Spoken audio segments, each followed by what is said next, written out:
Jananim Sharadam Devi Ramakrishnam Jagadguru Padapadme Tayo Shritva Pranamami Muhurmuhu.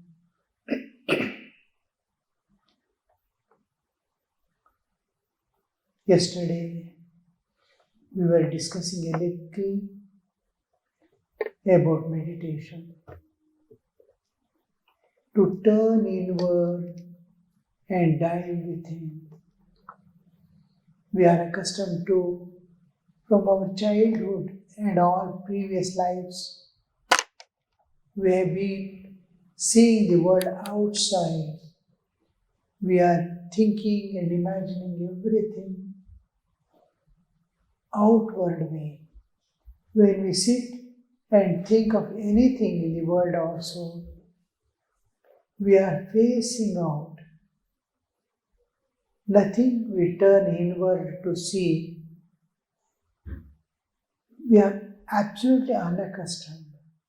And nature also, while we are entering into stream, it withdraws in the same way, ready to come out.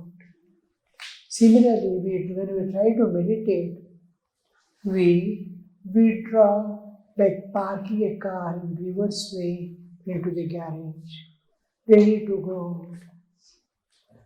Why are we not able to turn inward? We saw the various reasons. Why are we not able to turn inward?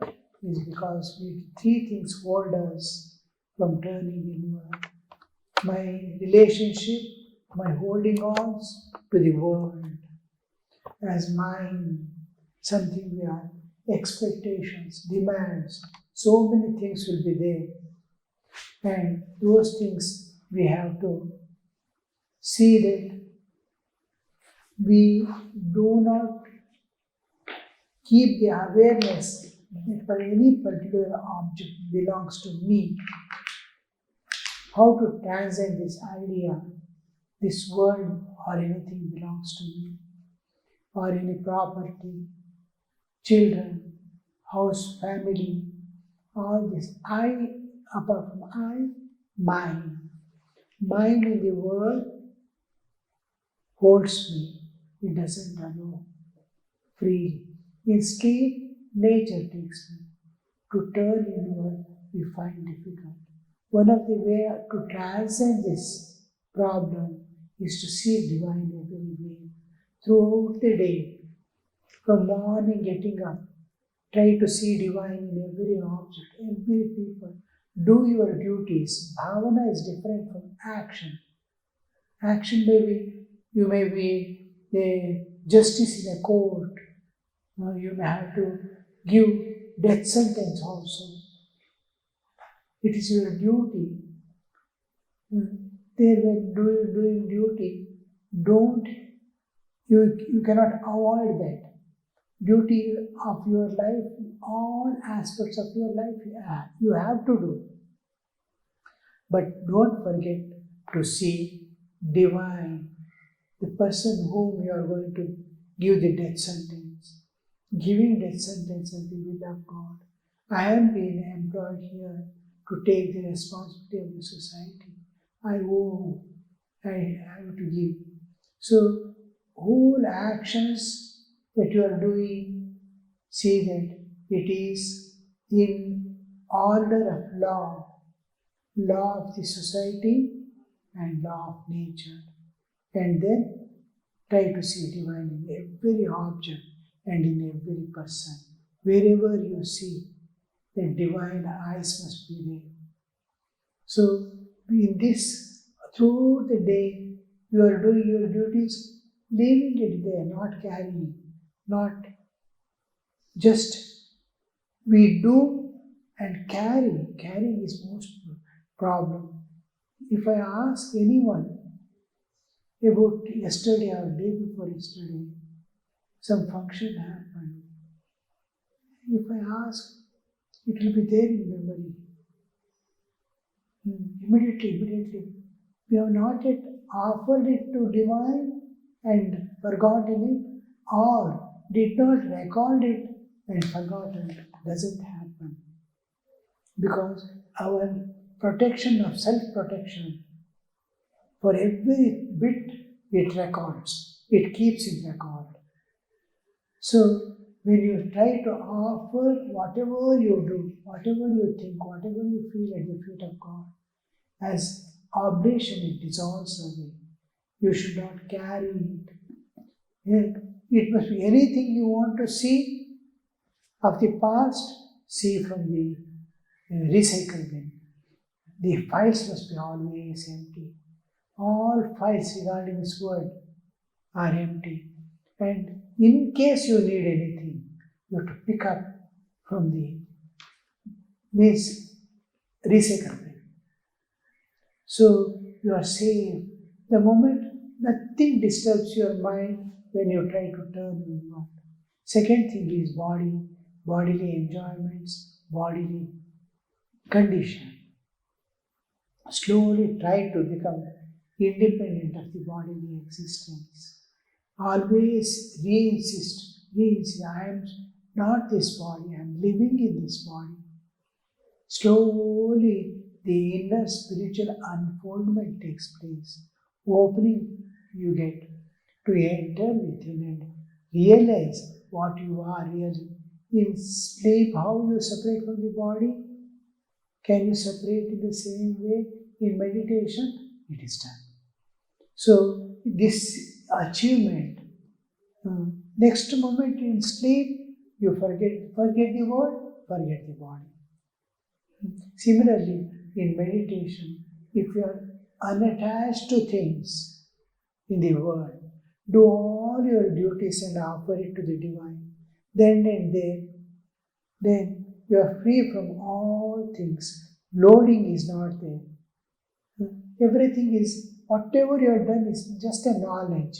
There is no raga dvesha, attachments and aversions, likes and dislikes. I have done, it's a knowledge. Then expectations, demands, this, that. I and mind becomes biggest problem. To preserve this I and mind, we fight out. Here, when you see divine and understand all this belongs to God, these are passing events of life. I have to go one day from here. Everything will be here as it is. What all we have done from childhood, you see, nothing remains. Our school days have gone. Our college days have gone. Forever. A little knowledge that we gain secular knowledge of science and other things, it totally dissolves at the time of death. No, it cannot be carried further. So everything ends with death. Till then we need. That need is, keep it as a knowledge. Whole creation when it goes by, when we sleep every day, whole thing, it remains in the causal body as knowledge only. When it comes out to the external interaction, it becomes raga dvesha. It comes with the raga dvesha. These are tendencies. So, independent of tendencies. The tendencies has to be no tendencies, no vasanas, but only knowledge of everything. So, he is my brother, she is my sister, all this relationship, we keep it as a knowledge, not no attachments, it's a knowledge. How beautiful it would be. So in the world you are free and you don't keep body, all legitimate enjoyments are permitted, but it must be done as in the background. There must be, oh, I am not the doer. Body is there. You should not be hypocrite also. Thinking one and doing one should not happen. Knowingly or unknowingly, mind runs after the enjoyments. Try to restrain, No, you have seen all enjoyments of the world. Momentary enjoyments and lot of bondage and suffering. So avoid whatever you can avoid. And then some things like eating, you get taste. We are accustomed with the tastes. Each one of us have particular tastes, likings and dislikings. Try to offer the taste to God. Let the food go into the body, so that the bodily attachments do not remain. Old age is going to come, definitely, whoever is there. Diseases are going to come. Try to objectify your body and be the subject independent. In this body I am living. Clear, make it clear again and again. I am Atma Swarupa. I am the pure spirit in this body. I am there. I kept my center here in this body. I am all pervading. In this, don't try to enjoy and be internally have a split. Internal conflict should not be there. It must be real. Now, slowly you will conquer all vasanas. When vasanas goes away, no karma can act. So body, try to be independent of the body. Little pains and all you can bear. And if you don't keep the body for enjoyment, what I mean to say is awareness. Awareness filled with divine. You see, many people while fighting and all, serious arguments are going on. They are unaware of the body. Even boxing, each hitting each other also. How many blows they are bearing? In return, he wants to give more blows, but he is able to bear. He is fighting. So this bodily existence can bear a little, become unaware.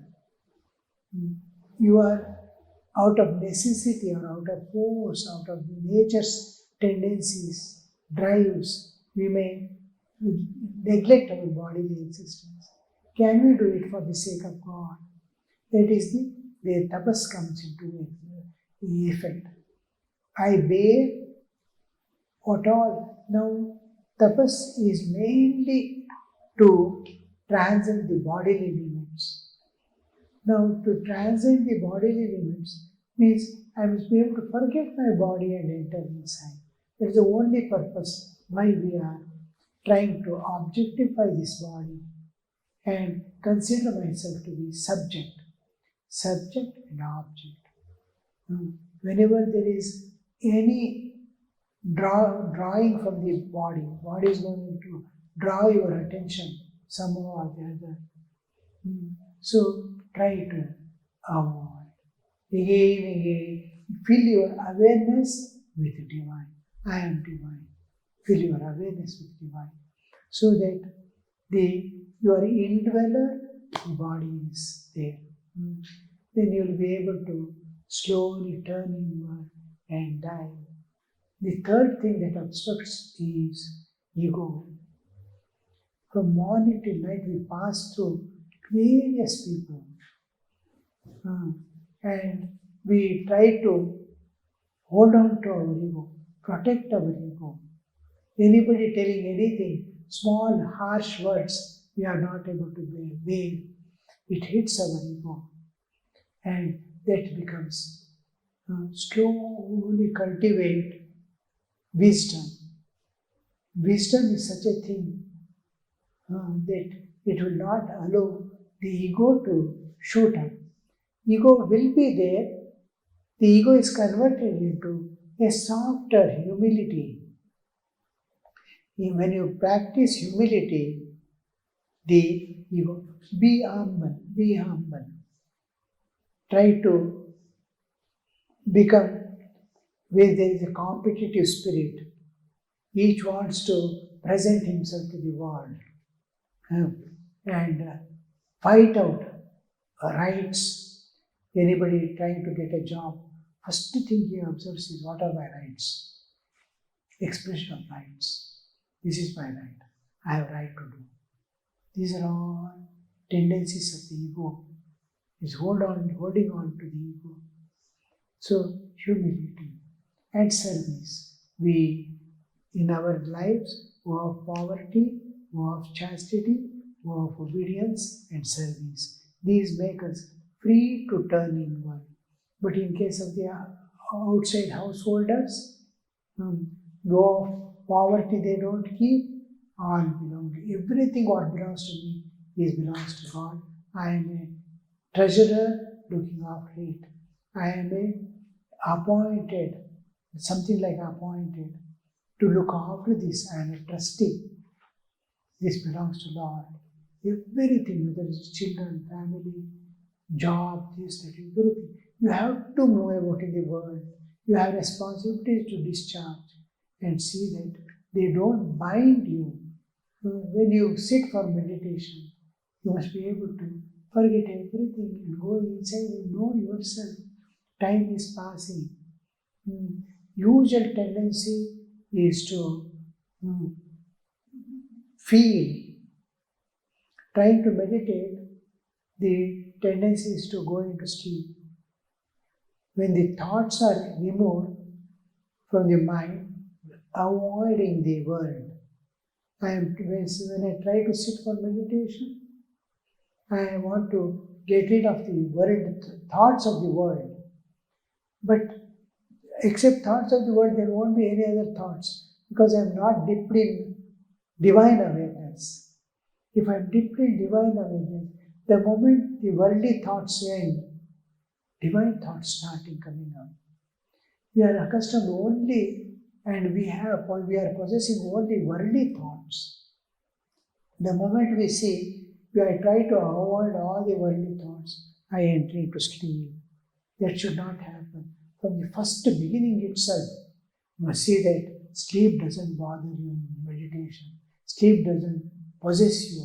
Sleep doesn't conquer you. Most of the people, when they sit for meditation, the next moment we see their head is fallen down and they'll be slowly, within 15-20 minutes they'll be snoring. Snoring, not only sleeping, but snoring to that extent. Sitting position itself, they are able to enter into such deep sleep that sounds come out. That should not happen.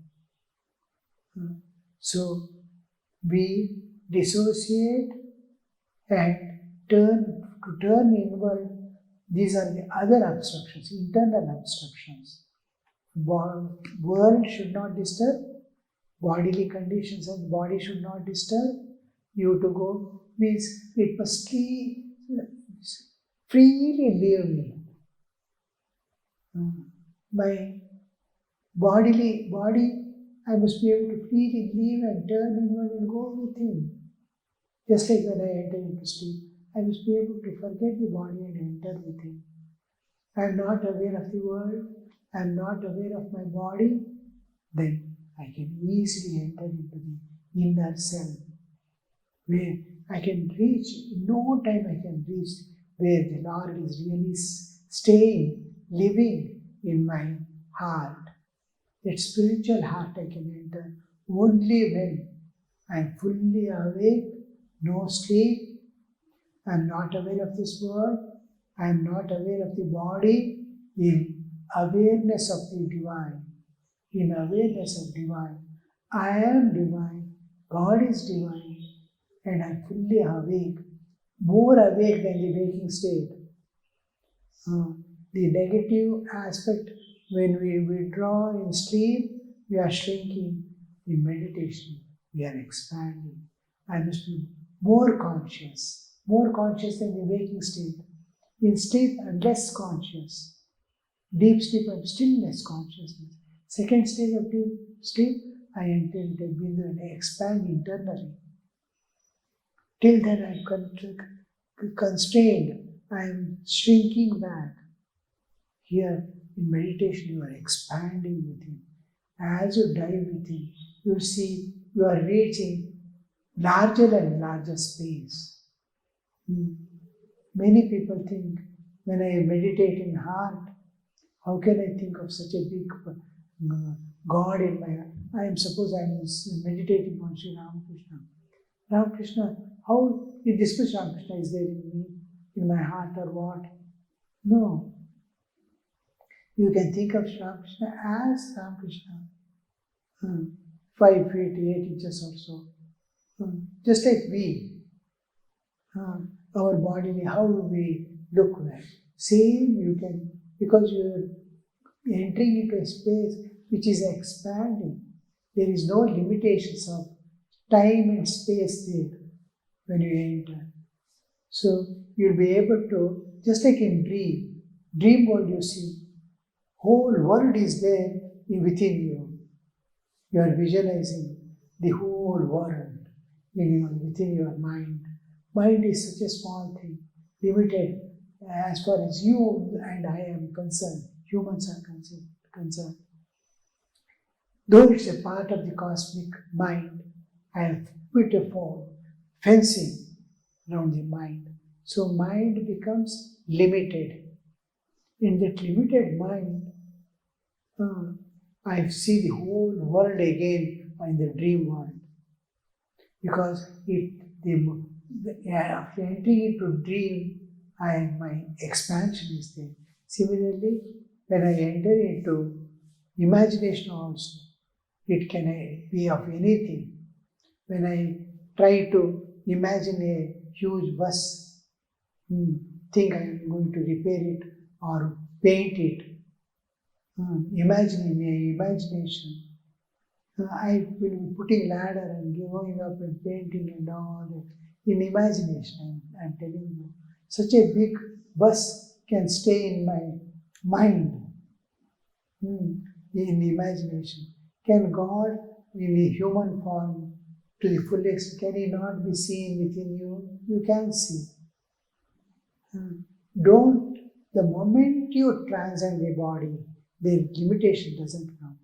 All what is separating outer and inner is body. What is limiting me within to think is body. When you forget the body, immediately you can see anything. You can see infinite space, you can see the sky, you can see ocean. Anything can be seen because there is no limitation of space. Now space is limited by this room, walls. In my space of the body is limited by the body itself, extremities of body. There is no limitation. And you can think of the lotus on which Sri Ramakrishna is sitting in your heart easily. And the body must become still and you are going with him. So these three things are the thing world should not disturb, body should not disturb, your ego should not be disturbed. Become humble in the world. We are passing now, we have just come to this world, we live here for a few years and go back.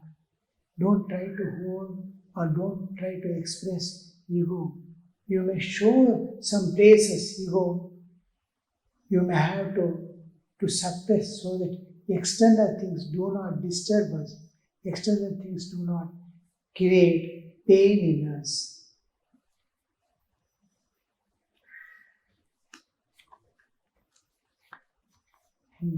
Then another thing we have to, because Sri Ramakrishna is asking us to dive within deeper layers. On the surface, if you float, what will you get? Enter into the depths. Then only you find the gems. Now, while trying to dive within, now somehow you have been able to forget the world, forget the body, and trying to go inward, you see darkness. Almost all people, they see darkness. The dreams, when they see light. Suppose you are going in the afternoon somewhere by a cycle in dream. There is light everywhere. You are sleeping in dark room where there is no light at night, and you see a dream where there is a sunshine, bright sunshine. Rain comes, you take an umbrella and go. You are able to see all things, all objects, this, that, and all. With the see, all these things is there.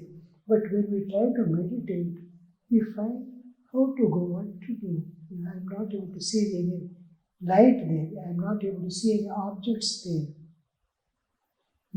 First, it begins with some amount of imagination. And this imagination is imagination of the real, not the unreal world. It is real world. In dream also, similar world as if real to the dream body. This is real to this physical body. Reality we see in this world. So, when we go inward, turn inward and go, darkness must be overcome with some amount of imagination. Shri Ramakrishna is sitting there in your heart. Some things, the beautiful atmosphere in which you are going to enter, all this. Then you will be seeing a light which enlightens everything. This is spiritual. My body is working because I am conscious. My mind is working because I am conscious. My buddhi, intellect is working. My senses are working because I am conscious. Consciousness, if I am unconscious, nothing of this will work. Neither mind works if I am unconscious, nor the body works. Consciousness is making. This light of consciousness is making me see the dream, the light in the dream. When night times when lights goes on, we straight away go and put our hand in the dark to the torch or matchbox. How do we go? We see with the mental eye, intellectual eye. There is an eye of intellect, it identifies. On the table, I touch and see what is there. Like blind man. Blind man is able to understand everything. He has not seen light. How a person is there. What is meant by human being. What is meant by animal. Everything he is able to understand with the light of consciousness. Because I am conscious. That light of consciousness will illumine your heart. There you will see light of consciousness. You are conscious there, more conscious than your waking state. Intense consciousness. And there you see that light of consciousness, Chaitanya. There are three lights: physical light, intellectual light, and spiritual light. Intellectual light, all the planning, this, that, everything happens in the intellectual light. In physical light, we move about and act. In spiritual light, we see the reality, we see God, we see the source of this universe and all our human beings, source of and culmination of all this in that light. So, to enter the transcendental realm, we have to transcend and go. So here we say, while entering, we pass through certain things. One is darkness, I said. Other is the first, say, trying to deep. I start sleeping. Somehow you keep yourself awake. See that you do not become conscious. Wake up, wake yourself up. No sleeping. The next thing is kashaya. Nidra is one part that obstructs my entering and visualizing inside. Second thing is kashaya. Kashaya is like a muddy water. You can't see the bottom. Muddy water is there. Dive, you can't see anything. Swimming and all, rainy season, the river will be there. If you enter and see nothing, is only muddy water. So you cannot see the bottom if the water is muddy. Some thoughts become blocking material. Somebody has scolded, some responsibility is there which I have not been able to take up that responsibility. I am not able to discharge my duties properly. Somebody has scolded me. I have got some intense desire within. There is inner conflicts within myself. All this create that. You must be clean. No confusion. Every step is, this is, here comes into picture an important part of dharma. If you follow dharma, these things will not happen. Inner conflicts do not happen. I am walking in the path of dharma. I am walking in the path of justice. Nothing disturbs me. So this is an important feature that we are holding on to. The law and order of the nation or wherever we are staying, of the social demands, and then the law of nature. Try to follow it, then you see internal conflicts are not there. You must be able to say, I am free from all guilt within. I am living an ideal life. So ideal life, otherwise you will see it is muddy.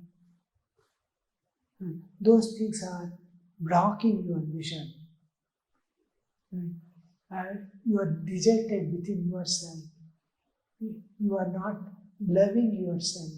You are not taking care of yourself. All these things, I am not concerned about my own welfare. These are the things which make the mind kashaya. All people are having some demand from you. You are not able to meet their demands. It becomes kashaya. How to overcome all this? Wisdom. What to attain, what to not attain, but keep the mind free, and whatever you can do. Beyond is not possible. Don't worry. So this way we avoid becoming kashaya, muddy, mind becoming muddy. The another thing is, it may not be muddy, water is a clear water, but it is wavy. Ripples are constantly, ripples are coming. There is nothing to worry. Everything God has provided.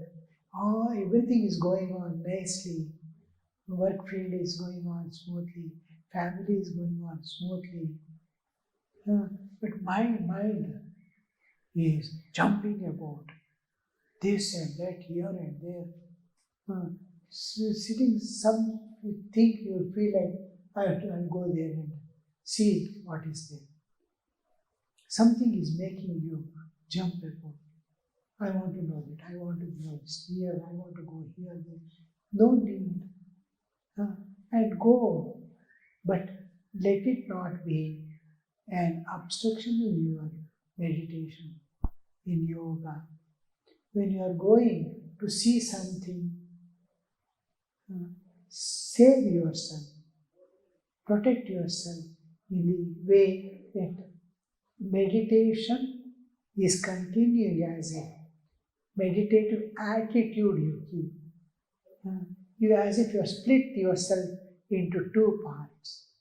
One is observing, one is looking within. I have to go for meditation. Evening, sometime, you are sitting for meditation half an hour. That is sufficient.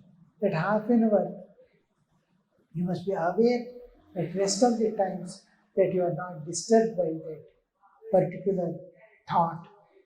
So here we see that the jumping about calms down. Why there is jumping about? Because Rajas is on the higher, the Rajas. Why we are having Kashaya? Tamas is in activity. Rajas is movement. Rajasic, I want to achieve this, I want to do that, I want to, ambitions, lot of ambitions. And nothing is possible. I have certain limitations. So here when we expand everything, do your best, but without involvement, without being caught there. So ambitions and other things which make you run about some tendencies within. Try to analyze each one. I feel like going out one round and come back. Why? What is making? What is the samskaras that you? What is the vasana that has made you to acquire that tendency? And how do you analyze? Oh, what do I get? What for should I go? I can spend the same time in some other way, in a good way.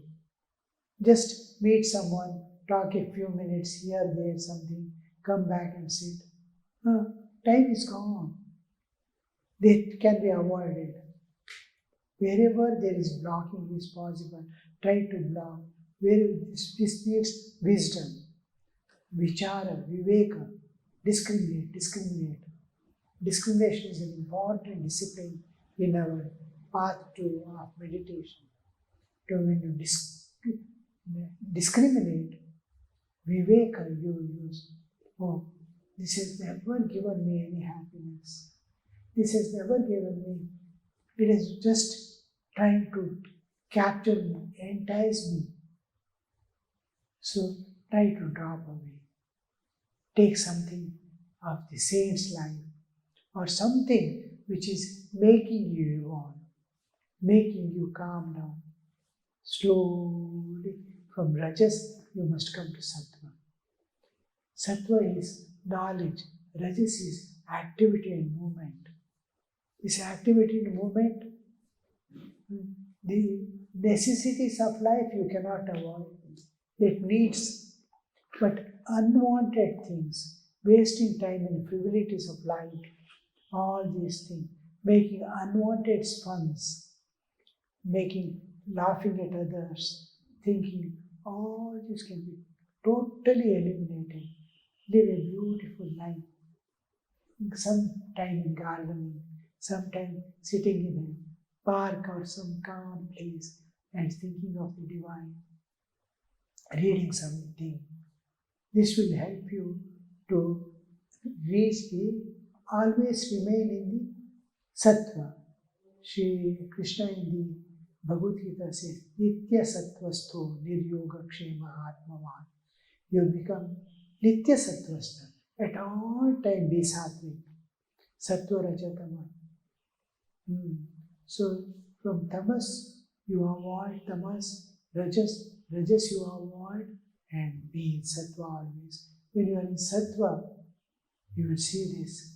The commotion in the mind is not there. Kashaya vikshipta. Nidra kashaya vikshipta. Vikshipta is jumping about of the mind. It won't be there. In sattvic person, mind will be always tranquil and calm. And this, another thing we see in meditation is mind has become like ice.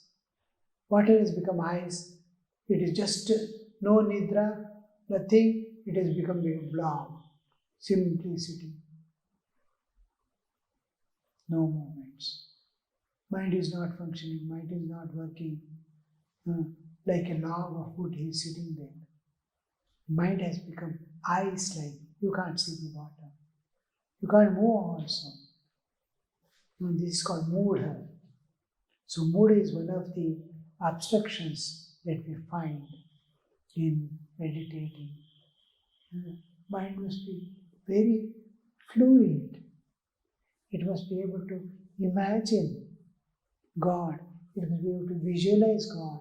It must be able to contemplate on God. It must be able to enter into meditation. You must be able to actually direct face to face reality. You must be able to experience. So from imagination we begin, with realization we end. Because the thing you have imagined and created is of the reality. Thinking of unreal, meditating on unreal, will remain unreal. Meditating on the real, you will reach the real. So in meditation, we go. This is called diving within and finding out at the bottom what is there. Sri Ramakrishna wants that kind of meditation where you find the inner gems.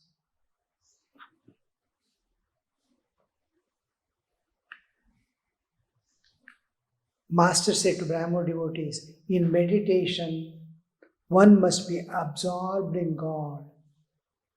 By merely floating on the surface of the water, can you reach the gems lying at the bottom of the sea? You have to go to the depths, the innermost, diving within and reaching the bottom. Reaching the bottom is possible only when all these obstructions have gone. You sink to reach the bottom. Om Shanti Shanti Shanti Harihi Om Tat Sat Shri Ramakrishna Arpanamastu.